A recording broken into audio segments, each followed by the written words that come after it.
মিয়ানমারের রাখাইনে অস্থিরতায় ১.৫ মাস ধরে বন্ধ রয়েছে কক্সবাজার টেকনাফ স্থলবন্দরে পণ্য আমদানি রপ্তানি।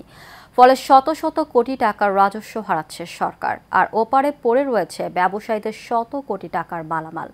মোহাম্মদ ফারুকের রিপোর্ট, জানাচ্ছেন আরভি ইসলাম হিমু।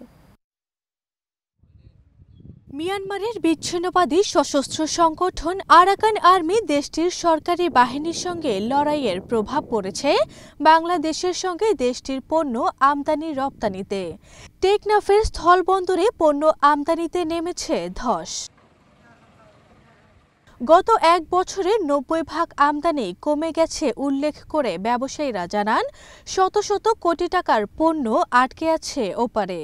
এতে করে পথে বসার জোগাড় তাদের।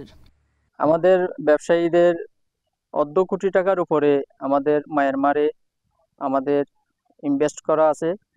এদের যুদ্ধের কারণে, অভ্যন্তরীণ যুদ্ধের কারণে আমরা ঠিকমতো ব্যবসায়ীরা আমদানি করতে পারতেছে না, তার কারণে অনেক টাকার লোকসান গুনতেছে।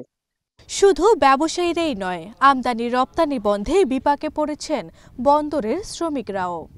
দীর্ঘদিন পর্যন্ত মাল না আসার কারণে আমরা অনেক কষ্টে আছি। প্রায় ৮০০-৯০০ জন লেবার কষ্ট হয়ে আছে। ব্যবসায়ীদের সঙ্গে সঙ্গে লোকসান গুনতে হচ্ছে সরকারকেও। তবে শীঘ্রই পরিস্থিতি স্বাভাবিক হওয়ার প্রত্যাশা এই কর্মকর্তার। যদি আরাকান আর্মির সাথে বাংলাদেশের একটা ভালো বোঝাপড়া হয়ে যায়, তখন এই যে জট, এই যে সমস্যা তৈরি হয়েছে আমদানি রপ্তানির ক্ষেত্রে, এই সমস্যাটা দূরীভূত হবে। গেল ২০২৩-২৪ অর্থ বছরে মিয়ানমার থেকে ৬৮,০০০ মেট্রিক টন পণ্য আমদানি হয়েছে, যার প্রেক্ষিতে বাংলাদেশ সরকারের রাজস্ব আদায় হয়েছে ৪০৪ কোটি টাকা। আরভি ইসলাম হিমু, এশিয়ান টেলিভিশন।